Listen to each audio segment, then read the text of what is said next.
This is All of It on WNYC. I'm Allison Stewart. Imagine being a 10-year-old girl and all you want for Christmas is a speak and spell and a nuclear radiation detector. Why? Well, it's 1987 and a war with the Soviet Union seems possible.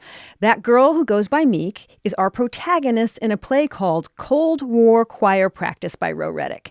Cold War Choir Practice is surreal and down to earth. And that is where the laugh out loud and bit of pathos humor collide. The surreal part includes, for example, a singing trio of Soviet spies who look like the Andrews sisters. The down to earth part is about Meek and her family trying to live life and make a go of a roller rink in Syracuse. They don't get much help from Meek's Uncle Clay, who has made it big. He's a hardcore Republican who works for President Reagan. He is on the nuclear talks and he has to go to Washington, but he needs one thing: someone to look after his wife. She's recently been deprogrammed from a cult and it's a bit wobbly, and now he needs his estranged family's help. The reviews have been great. One called it a fun, antic, and ingenious show, and Vulture called it one to watch. You can see Cold War Choir Practice at the MCC Theater on 52nd and 10th through March 29th. Joining us right now is playwright Ro Reddick. Hi, Ro. Hi. And the actor who plays Meek, Alana Raquel Bowers. Hi, Alana. Hello. So first of all, I want to congratulate you on winning the Susan Smith Blackburn Prize. Woo-hoo, right? For Cold War Choir Practice. For people who don't know, folks who have won it in the past have been, Lynn Nottage and Jackie Sibley Drury. Where were you when you found out? I was heading to tech rehearsal and I got a phone call. It was awesome, but I had to keep it under my hat. So I was just like having a really great day at tech. What did it mean for you to get that award? It's such a reassurance that the work that you're doing is being seen and is respected by your peers and people in the industry. So it meant everything. And like you said, you named some of the people who've gotten it in the past. I've tracked that award and some of those playwrights, and I love their work. So that felt surreal to be included in that group. So, Alana, how did you hear about Cold War Choir Practice?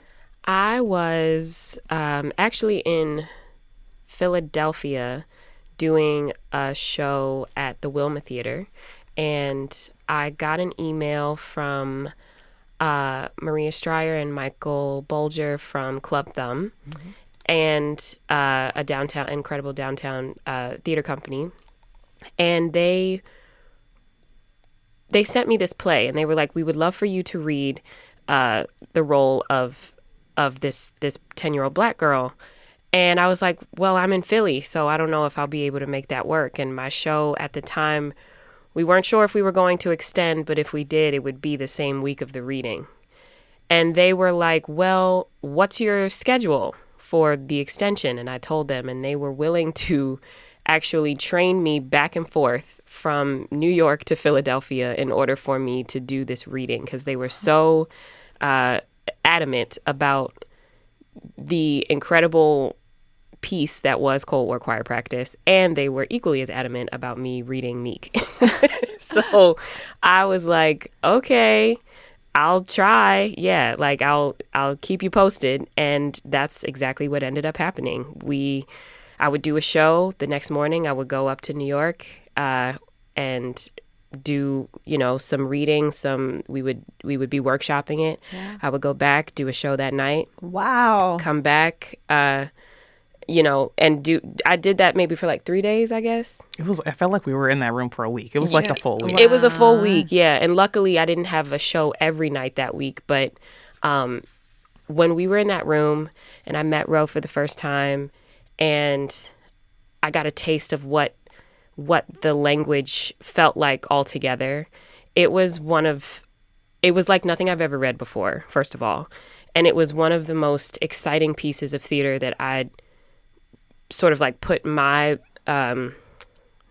vessel into, because I'd never witnessed or read a piece that embodied a little Black girl with such complexity and such adventure.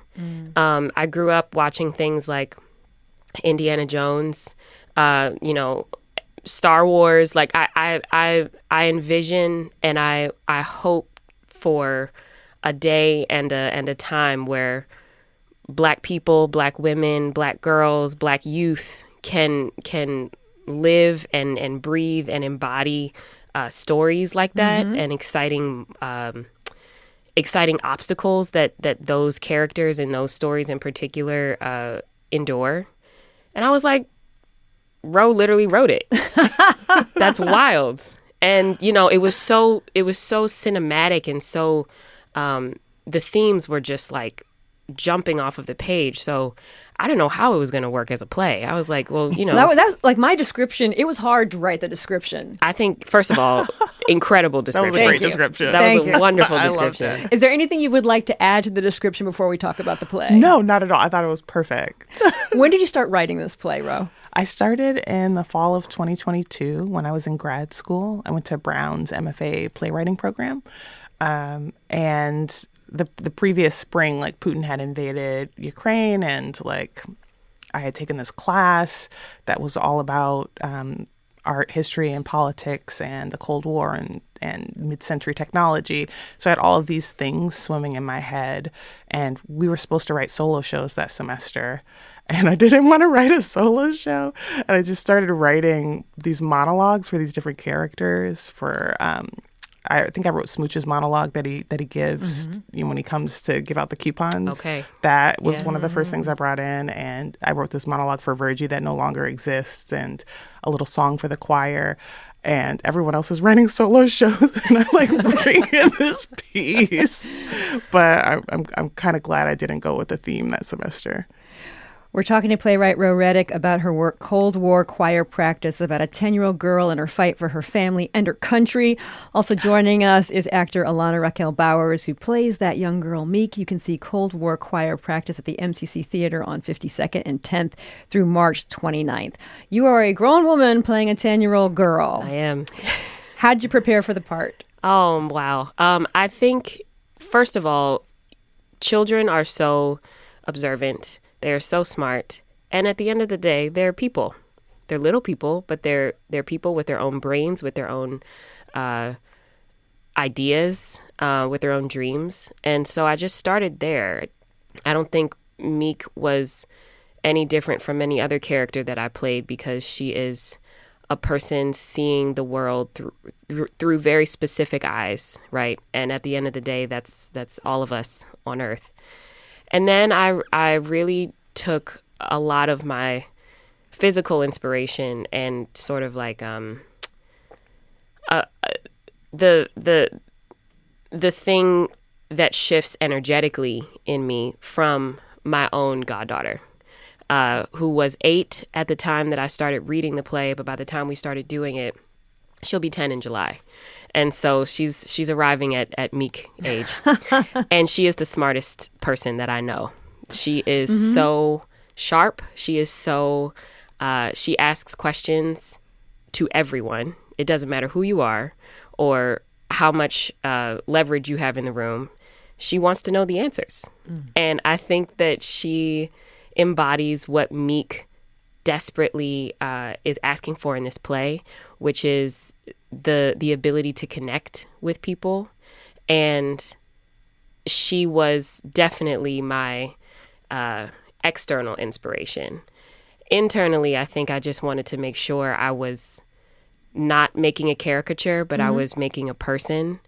And I just tried to play her as authentically as I can. And it's easier when the writing is good. I'll tell you that. Ro, what is Meek being? Has she been sold about the Cold War? What does she believe? When we meet her at the beginning of the play, she's in a choir that is singing for peace, and also, I guess, shoring up American values around capitalism and patriotism. So I think at the top of the play, she's just trying to figure out how to save herself and her family. And all of that is coming from this message that she's getting from the choir, that there is this imminent threat, and that music and her voice as a child can somehow protect her family in some way. She's trying to figure that out. And you actually sang in a choir? Is this? I know you've talked about this a little bit, but would you explain a little bit? You were in a choir that was like this? Yeah, it was not quite like the choir in this play, but we did sing about nuclear annihilation and world peace. But there wasn't weird patriotism or nationalism in that choir. Wow. But it was a Cold War era choir, and it was all about, saving the world from itself. Did you question what you were singing about? Not at all. Not at all. all. Loved the songs. Had a great time. Wasn't until I got, I was an adult and I was telling people about this that they were like, Well, what does Meek think about her singing in the choir? What does it do for her? I think it grants her a type of power and autonomy. I think it's hard, as the youngest in my family, it's hard, and Meek is an only child. It's difficult to be a kid amidst adults because oftentimes they don't really trust you with certain information. You kind of feel left out. So singing this song about freedom and about assuming that this could do something for the country, for my family, for myself I feel like that excites Meek. And even though I think because she is the only Black girl in the choir, there is another sense of pride that she has to be like, well, these people have a certain reason why they're singing, and I have my own reason why I'm singing. We're talking about Cold War choir practice. We'll have more after a quick break. This is All of It.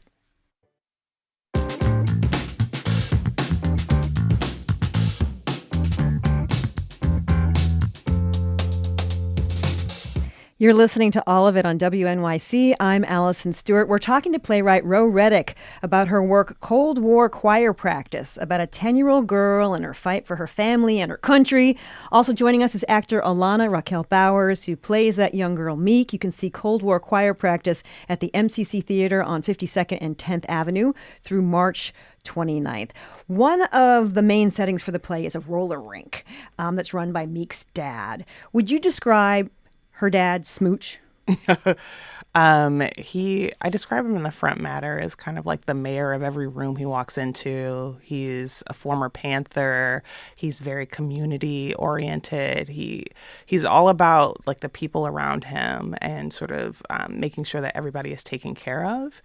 And that's why, he runs this space, this roller rink that's struggling financially, but really he wants it to be the heartbeat of the neighborhood.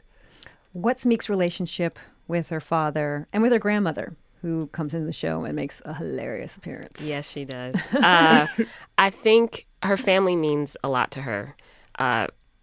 Her father and her grandmother are who she sees every day. They're who drop her off at school and choir practice. They're who tuck her in at night. And so when Meek is singing these songs and thinking about what nuclear war could do, the first people she has in her mind are her father and her grandmother.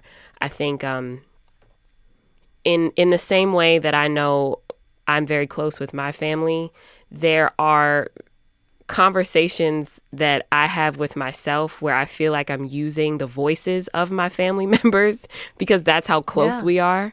And I think that is the same rhetoric that I could describe Meek with her dad and her grandmother, because there are even moments in the show where she repeats like, well, my dad said, grandma said, in a way that feels like a familial call and response, because she just, the soundtrack of her mind are these people, I think. This is where the family drama comes in. Enter the Black Republican, Clay, the brother. He comes to visit the family with his wife in tow, and Smooch is not having it. What's their beef? There's long-standing tension between the two brothers that kind of goes back to Clay sort of leaving the family behind to pursue his career in politics. And then there's a very specific incident that happens where Clay says some really hurtful things in the news that Smooch reads that sets off this very specific conflict that they have when he comes with his wife, Virgie. I wondered, because I was watching the play, I saw it last Thursday, and sort of the staunch Republican guy is a dark-skinned actor, or Smooch is a light-skinned actor. Is that in the script? That is not in the script. Their skin tone is not in the script. I just wondered. Yeah, that is not in the script. Just curious. There really isn't too much of a description about the mom, right? Right. What do you think about that? There's no mom. We, as a cast, we asked Ro, and Ro was like, "You choose." Oh. And we were like, okay. So Lizanne Mitchell, the great Lizanne Mitchell, who plays Puddin' in the play, is really big on backstory. And so we as a family, no shade to Virgie, but not including Virgie. So the actor who plays Clay, the actor who plays Smooch, Miss Lizanne, and I had a conversation about where my mom is. Yeah. Why she's not there anymore, why we're all living under the same roof, when the wedding was, when the last time I saw Clay was, things like that, to really inform how we meet each other every night on stage for the first time, or for the audience's first time. And that's why I love rich work, rich theater, because there are some things on the page that are undeniable. And then there are opportunities for the players inside of it to create even more richness off the page that one may not see, but could maybe sometimes feel, depending on how you're listening to the play. So we have our own secret about where Meek's mom is. Okay. Yeah. Don't tell me the secret. Ro, where do you come up with your character's name? Meek, Smooch, Clay?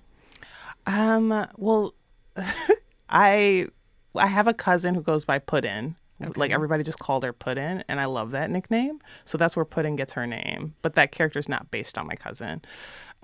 Smooch, I love nicknames. So when I hear nicknames in real life that feel interesting, I just kind of tuck them away in the back of my mind. And so I think I knew someone called Smoochy when I was really young, and I made it Smooch for whatever reason. I thought that's a great nickname for him. And Clay just made sense for that character. And Meek, my full name is Ranika, and I used to be called Nika and Neek when I was a kid. And so I gave Meek a name. I imagine her full name is Shamika, and they just call her Meek and Meek as a nickname. This play has surreal elements to it. I should put that out there. Were these always a big part of the script? Yes. From the jump. Yeah, because the choir was one of the first things that I was thinking about. A lot of the weirdness comes out of the choir. And they were the first. I was thinking about my experience in a choir and thinking about how I would make my own choir songs and how this choir would function in a way that feels different than a traditional chorus. So I wanted them to be strange and weird and protean. And so, yeah, a lot of the weirdness came out of them. What do you like about working in a play where you sort of have to suspend reality? And also, what's challenging about it too? Everything. There is nothing more difficult than teaching the audience how to watch your play. And that is the most fun for me. I enjoy that challenge because I don't think this story has ever been told before, or this kind of story has ever been told before. So what an exciting venture we have every night of allowing an audience into a thing that they may think they know what they're about to see or know nothing about what they're about to see, and flip their minds regardless. In this world, I think the particular challenge that our director, Knut Adams, gave me was somehow being a grown woman, playing a 10-year-old, but also being the straight man, because there's so much absurdity happening around Meek that the audience has to trust her eyes. And that is I will say that is a very difficult ask, but the reward is so great, because oftentimes we don't trust children's eyes. We don't trust what they are telling us and how they are seeing the world. And so I take that responsibility very seriously. So it is very hard, but the challenge challenge is hard, but the reward is so great. Ro, what is a surreal moment that just every time you see it, it just makes you happy that it's in this play? I don't know if there's like one particular surreal moment, but I do love any moment where the Virgie is sort of in her own world and the characters in the play don't know what's happening in her head, but the choir is sort of singing what's happening in her head. So I do love her taking the bomb out. Oh, hopefully that's a spoiler. But I also like when at the very beginning of the show when we first see her getting help, and they just sing this little weird la la la across the stage, and they're lighting themselves, and it has them shining a light on their face, the choir members, and I love that moment. Those are just like weird little moments that I kind of love. Did you do any research into cults? Because Virgie is very much in a cult. Yeah, absolutely. I mean, I was thinking a lot when I was writing this play about sort of the individual versus the group, or like how an individual figures out how they fit, and how hard it is to carve out, find some kind of balance between autonomy and belonging, group membership. And so that looks more or less fraught depending on the characters that we're looking at. And with Virgie, it's probably one of the most fraught moments. So I was thinking about cults a lot. I was thinking about modern day cults like NXIVM, and I was also thinking about like LifeSpring, which was a cult in the 80s for entrepreneurial minded people. And so I just tried to make something that felt of this world but was inspired by both of those sort of capital forward cults. It's interesting about both of you because you both wear many hats. You were an actor. I was, yeah. How did it make you a better playwright? I love giving actors fun things to do on stage. I love writing something that they can either take or leave, like giving them a little invitation to try something, and to give them a moment where they can really shine. I just love that. I just love actors and what they bring, and I'm okay with letting them have their interpretations of a character, which can be hard if you've never been an actor. You don't understand what their contribution is. So it's easier for me to sort of let go of the reins a little bit because I've been in another position in the room. So huge. Yeah. Huge. That's not common, especially with playwrights, with new playwrights or playwrights making their debuts.